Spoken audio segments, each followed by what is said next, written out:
सदगुरु की महिमा अनंत अनंत किया उपकार, लोचन अनंत उघारिया अनंत दिखावन हार।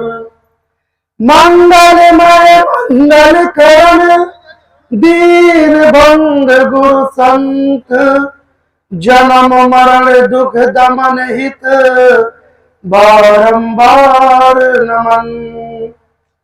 परम पूज्य साहिब जी, अर्चनी बंदनी पूजनी संत समाज, धर्म प्रेमी सज्जनों, श्रद्धा मूर्ति देवियों एवं प्रिय नन्हे मुन्ने बच्चों, अभी आप अनेक संत गुरुजनों के बहुत ही सुंदर विचार श्रवण किए। मुझे भी समय दिया गया है, मैं भी आप लोगों की सेवा में तत्पर हूं। कुछ मिनट अपने विचार रखता हूं। आज का युग वैज्ञानिक युग कहलाता है, भौतिक युग कहलाता है। इस वैज्ञानिक एवं भौतिक युग में सत्संग की जरूरत है।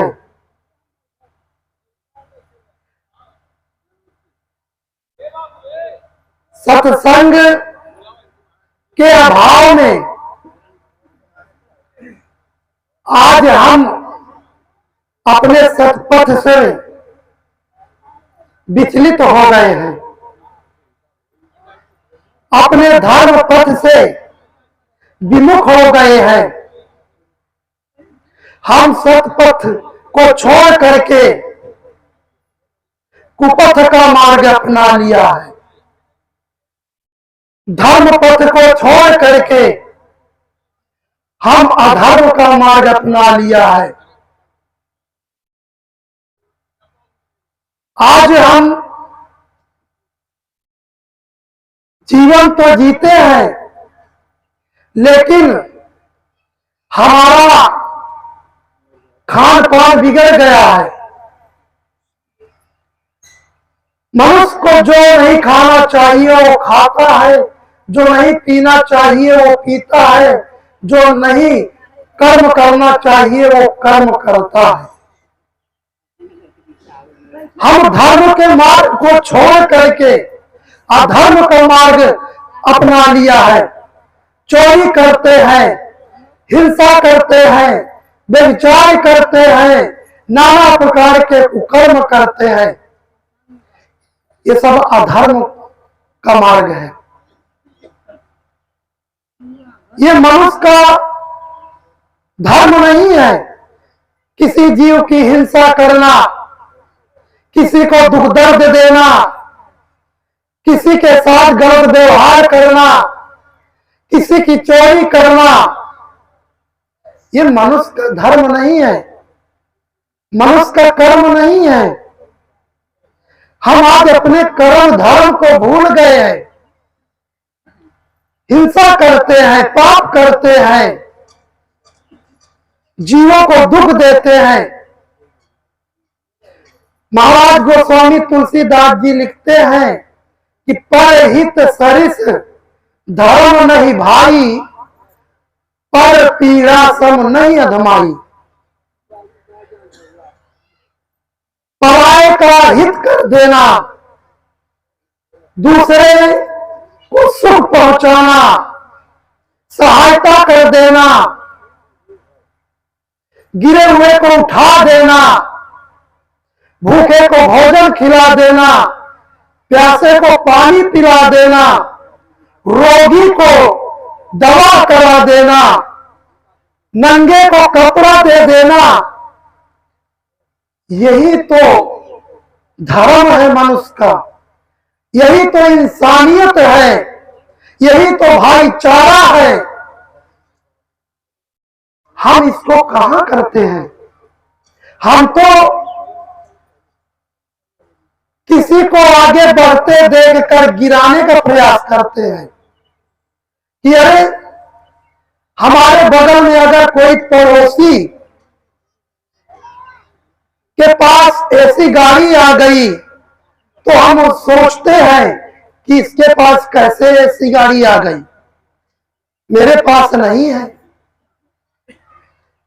इसके पास बंगला है, मेरे पास बंगला नहीं है। इसके पास इतना धन दौलत है, मेरे पास कुछ नहीं है।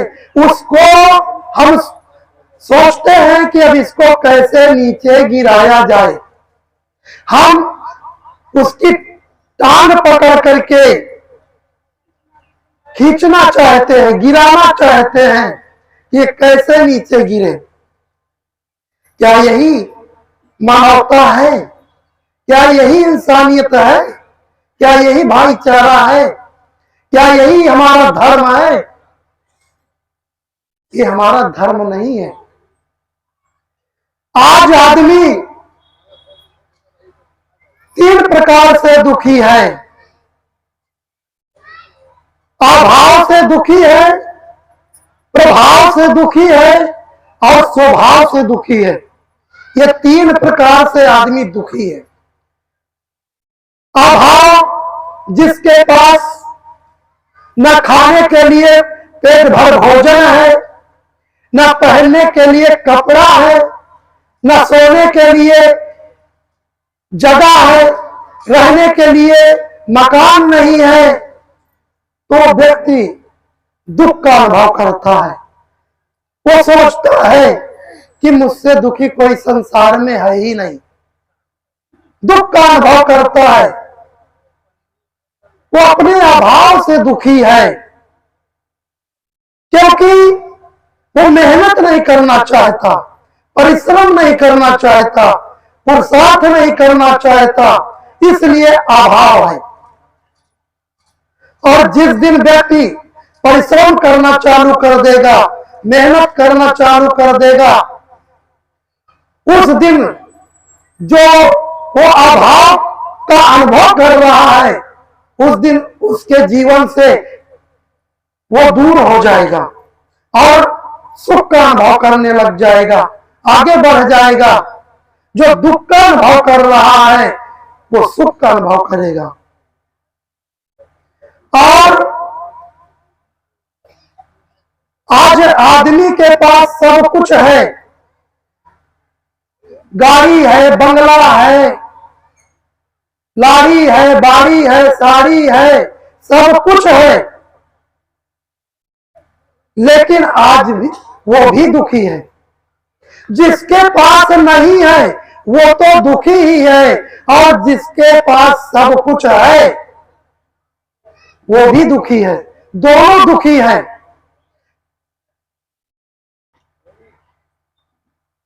दोनों के पास दुख है।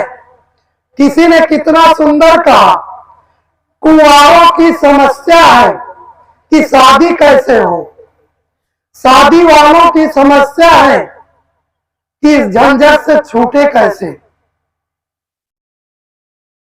तो सबकी अपनी अपनी। और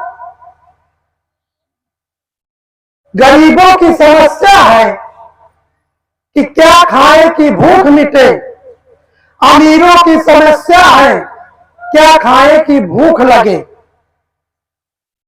गरीबों की समस्या है नींद तो खूब है पर बिछौने नहीं है, और अमीरों की समस्या है बिछौने तो खूब है पर नींद नहीं है। अमीरों के पास बिछौने खूब है, डनलप के गद्दे हैं, ऐसी मकान है, सब कुछ है, लेकिन उनको नींद नहीं आती है। वो खाने के लिए, सोने के लिए टेबलेट खाते हैं तब उनको नींद आती है, क्योंकि उनको भय लगा रहता है, चोरों का भय लगा रहता है कि कोई चोर आकर के हमारा धन ना लूट ले जाए, हमारा रुपया पैसा ना ले जाए। उनको भय लगा रहता है, नींद नहीं आती है। चाहे वो मंत्री हो, चाहे विधायक हो, चाहे प्रधानमंत्री हो, क्या वो सुखी हैं? कोई सुखी नहीं है संसार में। सबके पास अपनी अपनी समस्या है और सब अपनी अपनी समस्या से दुखी हैं। दो मित्र थे, दोनों मित्र बचपन में एक साथ रहते थे, खाते थे, पीते थे, एक दूसरे के बिन रह नहीं पाते थे। लेकिन कुछ दिनों के बाद दोनों अलग अलग हो गए। बहुत दिन बीत गया, काफी समय बीत गया। संयोग बस एक दिन दोनों इकट्ठा हुए, एक दूसरे से गले मिले, हाल चाल पूछे और एक दूसरे से पूछने लगे कि भैया ये बताओ आप कैसे हो? आप बहुत दिन बाद मिले हो, कैसे हो? कहे मैं तो ठीक हूं, लेकिन आप बताओ आप कैसे हो? उसने कहा कि भैया मैं भी ठीक हूं, बढ़िया है, लेकिन मेरे पास एक समस्या है। दिल की बात छीन ली। यही तो मैं भी सोच रहा था कि ताजमहल मैं भी बनवाना चाहता हूं, पर मेरी मुमताज मरती ही नहीं है। ताजमहल कैसे बने?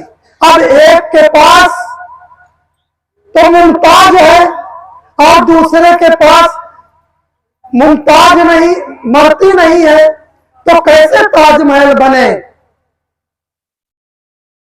तो बंधुओं, दोनों के पास समस्या है। धन वालों के पास भी समस्या है और गरीबों के पास भी समस्या है। तो हमारे जीवन में सुख और शांति कैसे आएगी? को धन गज धन बाज धन और रतन धन खान, जब आवे संतोष धन सब धन धूल समान। संतोष यदि हमारे जीवन में आ जाए तो हम सुखी हो सकते हैं, हमारा जीवन सुखी हो जाएगा। क्योंकि महापुरुषों के पास क्या होता है, संत गुरुजनों के पास क्या होता है, लेकिन फिर भी सुखपूर्वक जीवन जीते हैं। उनके पास किसी प्रकार का दुख नहीं रहता, सदैव प्रसन्न होकर जीवन जीते हैं। क्यों? क्योंकि उन्होंने संतोष का पान कर लिया है। कहा भी गया कि संतोषम परम सुखम, सुखी देख लो संत अकिंचन, संयम ही जिनका धन है। तो जिनके पास संयम रूपी धन है, चरित्र रूपी धन है, संतोष रूपी धन है, उनको उनके पास दुख आ ही नहीं सकता है। तो हम अपने धर्म को भूल गए, अपने कर्म को भूल गए हैं। क्यों? कि ये सत्संग के अभाव में। और कोई व्यक्ति स्वभाव से दुखी है। आज आदमी का इतना स्वभाव बिगड़ गया है कि थोड़ी थोड़ी बातों को लेकर के आपस में झगड़ते हैं, लड़ते हैं।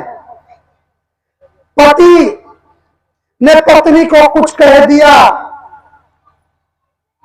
पत्नी के क्रोध आ गया, अब दोनों में लड़ाई होने लगी, झगड़ा होने लगा, यहां तक कि तलाक की नौबत आ जाती है। दोनों की जिंदगी बीत जाती है लड़ते झगड़ते, पर एक दूसरे को समझ नहीं पाते हैं स्वभाव के कारण। क्योंकि पत्नी का स्वभाव भी गर्म है और पति का स्वभाव भी गर्म है, तो मैटर कैसे सॉल्व होगा? अगर एक का स्वभाव गर्म हो, एक का नरम हो जाए तो हमारा घर स्वर्ग बन सकता है। लेकिन जहां दोनों का स्वभाव गर्म होगा वहां घर घर नहीं रह जाता, घर नरक बन जाता है। एक बार पत्नी में झगड़ा हो गया तो पत्नी ने क्रोध में आकर अपने पति को कहा कि जानवर कहीं के। पति महोदय कुछ नहीं बोले, सोचा अभी इसका पारा गर्म है, क्रोध चढ़ा हुआ है। जब क्रोध आदमी को आ जाता है तो उसका विवेक सो जाता है, उसका ज्ञान जाता है। वो सरबर बकने लगता है, जैसे एक पागल सरबर बकता है ना, उसको कुछ सूझता नहीं कि मुझे क्या बोलना चाहिए क्या नहीं बोलना चाहिए। तो पति हट गया। कुछ देर के बाद जब पत्नी का गुस्सा शांत हुआ तो पत्नी मन में सोचने लगी कि अरे मैंने बहुत गलत बोला। जो पति के साथ मेरा गठबंधन हुआ, मैंने भावरे लिया 7 गुनाह माफ करने के लिए, और मैं उसी पति को आज गलत कटवाणी बोल दिया, जो मुझको मेरी सारी शान शौकत पूरी करता है, हर तरह से मेरी सेवा करता है, देख रेख करता है, कमा करके खिलाता है। उसी पति को मैं कह दिया जानवर कहीं का। मुझसे बहुत बड़ी भूल हो गई। वो पश्चाताप करती रही। कुछ देर के बाद पति महोदय आए तो पति के चरणों में गिर पड़ी, हाथ जोड़ करके कहने लगी कि स्वामी मुझसे बहुत बड़ी गलती हो गई। कहे अरे क्या गलती हो गई? कहे मुझे माफ कर दो। कहे आपसे क्या गलती हुई? कोई गलती नहीं हुई। कहे अरे मैंने क्रोध में आकर के आपको जानवर कह दिया। कहे तो क्या हुआ? पति समझदार था, सत्संगी था। उसने कहा तो क्या हुआ? अच्छा ये बताओ तुम मेरी कौन हो? कहे मैं तुम्हारी जान हूं। और कहे मैं कौन हूं? कहे तुम हमारे वर हो। तो कहे दोनों को मिलाकर क्या हो गया? जानवर। दोनों को मिलाकर के जानवर हो गया। तो इस तरह से व्यक्ति अपने स्वभाव से दुखी है। आज आदमी का इतना स्वभाव बिगड़ गया है, इतना कर्म बिगड़ गया है, इतना धर्म बिगड़ गया है कि जीव हिंसा करता है, नशा करता है, जुआ खेलता है, व्यभिचार करता है, मिलावटबाजी करता है, घूसखोरी करता है। जो नहीं करना चाहिए वो करता चला जाता है। अरे विचार करने की जरूरत है। विचार करो कि क्या यही मनुष्य का धर्म है? हम अपने धर्म को भूल बैठे हैं, हम अपने कर्तव्य को भूल बैठे हैं। मंदिर में तो हम जाते हैं, रामायण पढ़ते हैं, भागवत पढ़ते हैं, गीता पढ़ते हैं कि सिया राम मैं सब जग जानी। एक तरफ तो पूरे संसार के प्राणियों को राम के रूप में देखते हो कि सिया राम मैं सब जग जानी, और दूसरी तरफ क्या करते हो? उन्हीं के साथ मिलावटबाजी करते हो। दुकान में आते हो तो क्या कहते हो? सिया राम मैं सब जग जानी, और फिर बेचो ही दूध मिलावा ही पानी। हम मिलावटबाजी करते हैं। दुकान में आते हैं तो घी में डालडा मिला देते हैं, चना में कंकड़ मिला करके बेच लेते हैं, और हल्दी में पीली मिट्टी मिला करके बेच लेते हैं, धनिया में लीद मिला करके बेच लेते हैं। एक तरफ पूरे संसार के लोगों को सिया राम में कहते हो, भगवान के रूप में देखते हो, और दूसरी तरफ उन्हीं भगवान के साथ गलत करते हो, छल करते हो, कपट करते हो, बेईमानी करते हो, मिलावटबाजी करते हो, ऑफिस में जाते हो, घूस लेते हो। कितने कर्मचारी ऐसे हैं, अधिकारी ऐसे हैं जिनको अपने वेतन तनख्वाह में पेट ही नहीं भरता है जब तक वो घूस नहीं लेते हैं। अरे सरकार हमारी मेहनताना देती है और फिर भी हमारा पेट इतना बड़ा हो गया है कि भरता ही नहीं है। अरे सोचो, जिनके साथ हम छल करते हैं, कपट करते हैं, बेईमानी करते हैं, मिलावटबाजी करते हैं, वो भगवान के रूप है।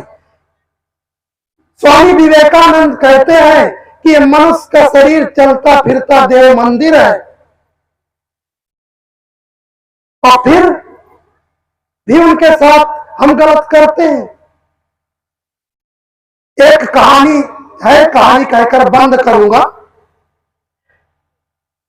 एक यादव जी थे, यादव पर पत्नी दोनों रहते थे बड़े प्रेम से।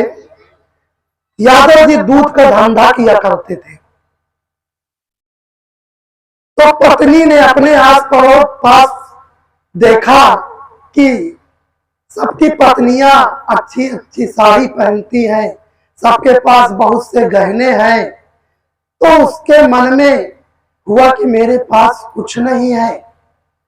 अपने पति से उसने कहा कि देखो जी, हमारे आस पड़ोस सबके पत्नियों के पास गहने हैं, अच्छे अच्छे, अच्छी अच्छी साड़ियां हैं, सब कुछ है, और मेरी शादी जब से आपके साथ हुई, मेरे पास न तो पहनने के लिए कोई अच्छी साड़ी है और न तो कोई गहने हैं, और मेरा नाक कब से छूचा है, मेरे लिए एक नथिया भी नहीं आप बनवा सके।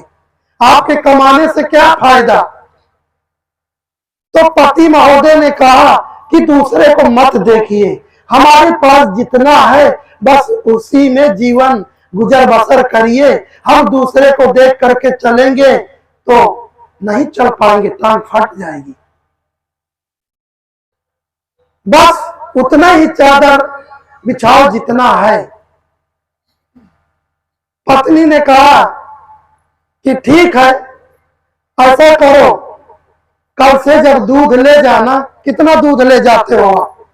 कहा बस 15-20 लीटर रहता है, उसी को बेचता हूं।